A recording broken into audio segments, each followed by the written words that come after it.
how I created this using Distress Oxide Ink. And so I thought, well, just go ahead and get started. I'm using a piece of paper that is 5.5 by 5.5. It's just regular cardstock. And I am actually wanting to try something that was new and that I hadn't tried before. And I'm using the blended brush, but I had just cleaned it and it's a little bit wet. And I thought I always had to wait for it to dry. And I discovered that I could actually use it when it's a little bit damp, because the Distress Oxide is water-based, and so I thought it's almost like painting with it, but it isn't. And the first one I'm going to be using is weathered wood, and I'm using the larger brush, and I'm just going to be rubbing this ink over the background. When I did the first one, I just smashed the ink pad over the top of it, thinking that I'd be able to blend it out, but it kept a little bit rough edges for me, and so I thought this time I am just going to add it from the blending brush. And you can see I can get it different. It makes the paper wet, and it does rough up the paper a little bit to make it rough. Okay, it does show any fingerprints. So it's basically like painting with a blending brush. And that's the background that I want. Now I'm going to have to, I'm going to add a little bit more down here. I'm going to have to let that dry before I continue it. Dry a little bit before I add any other color. All right, so I used my heat gun and dried that up, and that's the look that I got, and it's exactly what I wanted for the background. Now I decided I wanted to make waves, but as it turned out, these could be waves or it could be clouds. But in order to do that, I needed some broken china to start, and all I'm going to do is and this brush is dry, it is not wet. I'm just going to add some of this broken china to the bottom, and if it was still a little damp down here, it would just blend in better, so it's not a problem.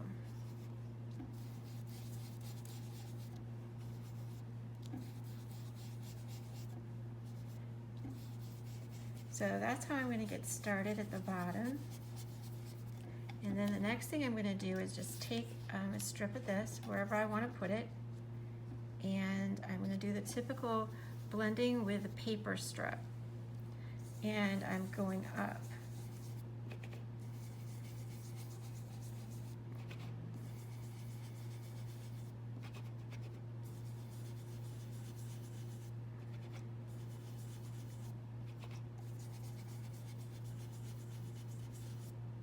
Okay, so that gives me that little bit of a look, and then the next thing I'm going to do is keep that right on there, just the way it is, and I'm going to open up the chipped sapphire, and I'm just going to add, it's going to be kind of like my shadow.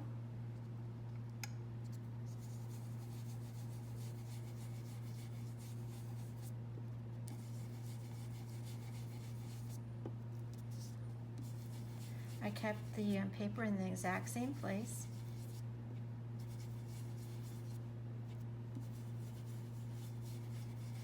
Okay, let's take a look at that. So that's the look kind of like that I want. And I'm going to keep doing that going forward, going up. But again, I'm going to add a little bit of the broken china. I had to sit here and remember which one I was using. I've used so many different inks, I had to remember. This one's broken china. Okay, so now I'm going to, again, I think I'm going to move this over a little bit so it's a little bit different. And I'm going to use the broken china again and just go up from that.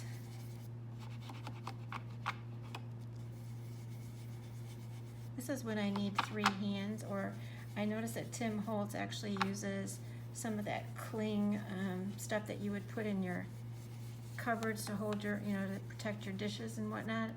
Rubber based. That would work really good right now.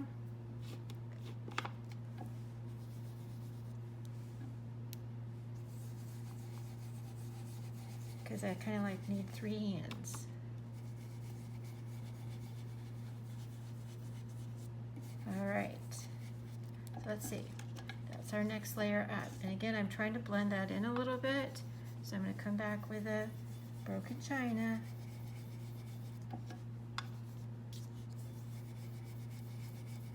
Because I want to lighten that line up just a little bit. Okay. I think I'm going to add a little bit of the chipped sapphire down here to the bottom.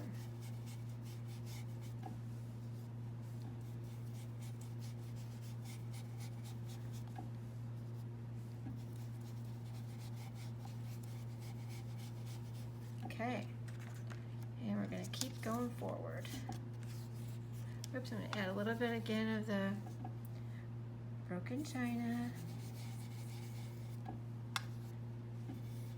And you're probably wondering, why did I put the weathered wood underneath? It makes a big difference in terms of the parts that I'm not totally covering. You can kind of tell it gives it a little bit of the whitish tops to them. So, and I am not leaving it just like this. I am going to do some more work making it look more like waves, but I'm also going to use this as part of my project. And so I'm hoping that you'll stop by again once I finish this blending. I'm going to do another video showing you what I am going to use this for as a project. And for the people that like to see die cutting, I'm going to add some die cutting. Oops, I need to keep that on and add the chipped sapphire, because that's what I'm planning to do, is some die cutting. I'm going to have links below to where I get the Distress ink.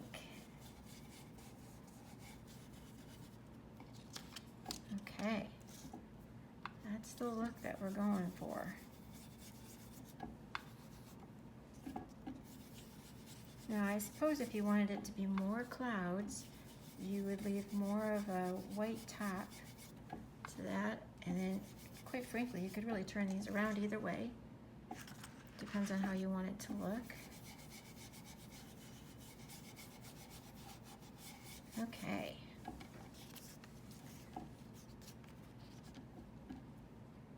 This is actually really quite fun.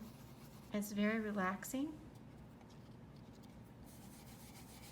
And there's so much you can do with water-based inks to add any type of a stencil, even with water, would make this really cool too, which I might end up doing. Or you can use molding paste and add some white splashes to make it even look more like an ocean with splatters.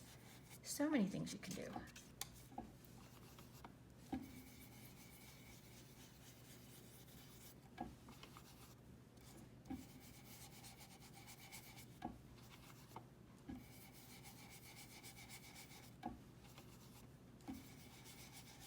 It doesn't really take that long. I don't think this takes, once you get started, it doesn't really take longer than about 30 minutes or so, or less than that actually. Because I think it's only been it's just been about 7 minutes. It doesn't take that long to do this, and it's really quite satisfying. Okay. So I hope that this inspires you, and I hope that you'll create something, and if you do, please share a link down below in the comments.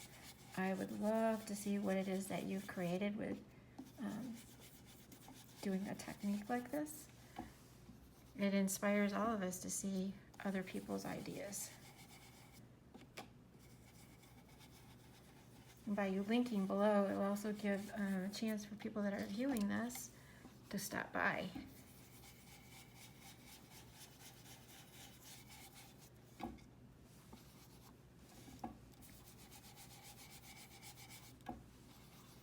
And all I'm doing is I'm just using the 3 inks.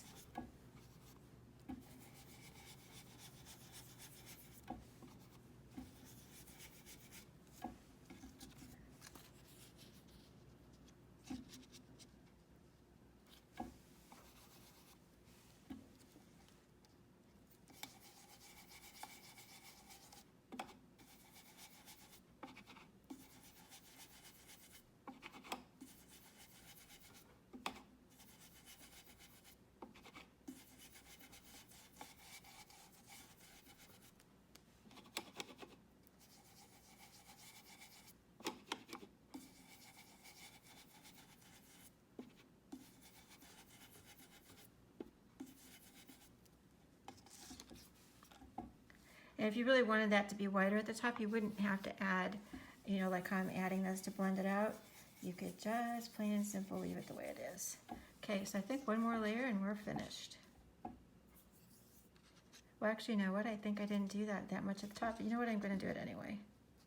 There's not much of a layer right here. And it'll probably get covered up if I do any type of distressed inking at the end.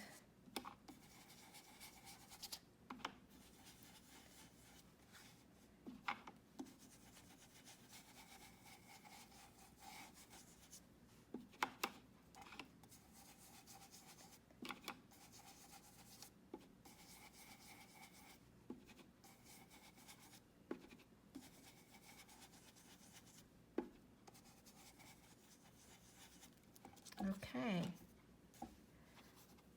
so for about a little bit more than 12 minutes or so, you've got yourself a completely new background. And that's how fun that is. I hope you enjoyed that. I hope that you will subscribe and share this with other people. Thanks so much for stopping by.